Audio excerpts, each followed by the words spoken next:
Thank you to Brilliant.org for supporting PBS. Hey smart people, Joe here. What do you like to do for fun? Me, I enjoy playing a game of b-ball, and I especially like watching b-ball. According to scientists, these bumblebees are playing in experimental settings. They roll objects around just for fun. I mean, look at them. They're clearly having a ball. Animals as simple as bees and as complex as you and me like to have fun. But what is the point of fun? Do all animals have fun? And for that matter, what is fun?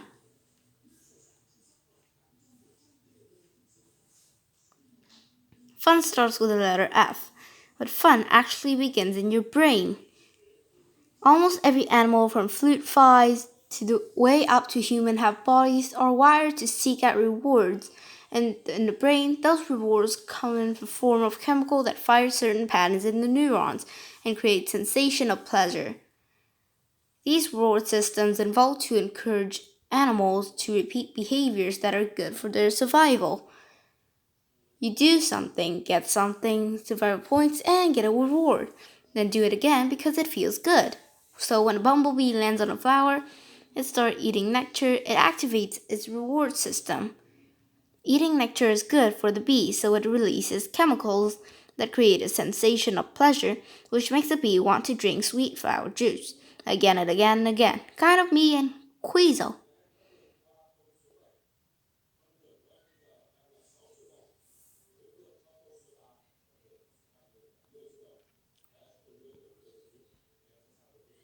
Human has similar systems, they're just way more complex.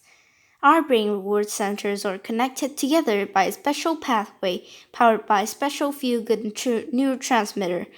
When this pathway activates, the neurotransmitter starts with chain reaction. It stimulates the parts of our brain that makes us want to do things and feel good for doing them. When something feels good, what we really mean is that certain cells in the certain parts of our brain are responding to specific chemicals released by the other cells of the brain. That was fun is floods of unique neurotransmitters. And dopamine doesn't just make things feel good, it makes us want to things too. So when your brain gets that dopamine surge, it pushes you to get that thing, makes you feel good. And when we get that what we want, it feels good and we've got a nice little feedback loop. This is how we learn what's fun, so that we repeat the behavior in the future. Fun happens when the chemistry cocktail in the brain is mixed up just right, which is pretty much true, like all human feelings actually. Pleasure is a way to influence how we and other animals behave. Eating when we're hungry, sleeping when we're tired, socializing with others. There are behaviors that help us survive so they feel good. And the evolutionary system works really well. So while there's a lot of things from drugs to social media that hack these reward systems, that makes you repeat behaviors. And if you aren't doing isn't actually fun, we can also hack these reward sensors for good too. And one way that humans and others do is by playing. Play, scientifically speaking, has met a few different criteria. First, play is voluntary and spontaneous. That means the animal isn't doing it in response to stress or something. Play behaviors are also repeat over and over, but the key thing is playing doesn't help the animals survive now. Instead, play is a way to practice the skills that the animal will need to survive in the future, real behaviors that aren't directly tied to survival the way they say eating and drinking are. In the case of bumblebees, scientists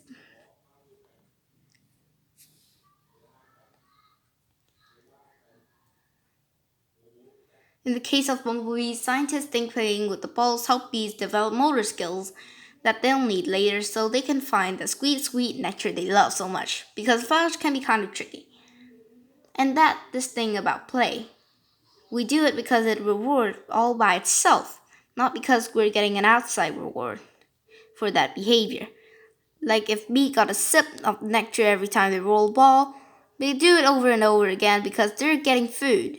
But the bees roll balls because playing was pleasurable on its own. Playing rewards us with a mental dopamine hit, which makes us want to repeat that behavior again and again. Repeat that behavior again, again, again. Repeat that behavior again, again. That's why kittens chase yarn to become better predators, while apes play with sticks so they can learn to use tools. Almost everywhere scientists have looked to play in the animal world, they found it the fact that play happens to be fun, give animals incentive to practice behaviors and get good at them.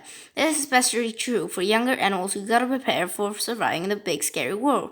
Humans play to learn the skills that we need to survive like just other animals do. And humans are special because honestly, we take play to a whole other level. Because beating video gaming won't help you hunt your own food, but might you help develop the mental skills you need to solve super complex problems. Like kids playing with blocks might seem simple, but they're actually doing some pretty intense brain development. They're learning to classify things as they sort blocks into different sizes and colors. They're observing the rules of physics and gravity. They're developing problem solving skills. Scientists believe that play is a part of why humans have been able to evolve from nomadic hunter gatherers into these technological apes pants that we become. Play allowed our ancient ancestors to adapt to new environments and develop the skills to survive in them, like build new weapons or find new food sources. Play has helped our species survive so well that we now have free time that we can fill in with fun, not because it's revolutionary, is necessary, or required for our direct survival, but it just feels good. Speaking of which, if you're looking for a good dopamine hit, now is the perfect time to like this video. Your neurons will love it. Anyway, leisure time has given humans the time and space to do amazingly creative things like write novels, paint pictures, make science videos, and humans freedom to have in a fun way. So no other animal just has changed the world too. Back in the 17th century, clock matter started running from clocks to these moving to what's called automata. They create all sorts of weird mechanical creatures like digesting duck that ate, and flaps with wings, and even pooped. One of the most famous automata makers was Jean Joseph Merlin, owned the Merlin's Mechanical Museum, filled with his inventions like self-propelling wheelchairs or roller skates. But the most important machines in Merlin's museum were two dolls that could walk and dance on their own. This happened to capture the imagination of one young boy who visited a shop named Charles Babbage. Those two dolls had no real purpose, except for pure fun, a laugh, and a shot of dopamine, but they changed Babbage's life. His fascination with these machines inspired him to design the difference engine for Ada Lovelace. It inspired the world's first primitive computing machine, and without different engine, we wouldn't have computers like the one you are watching on me today. That all happens because of the products of human fun.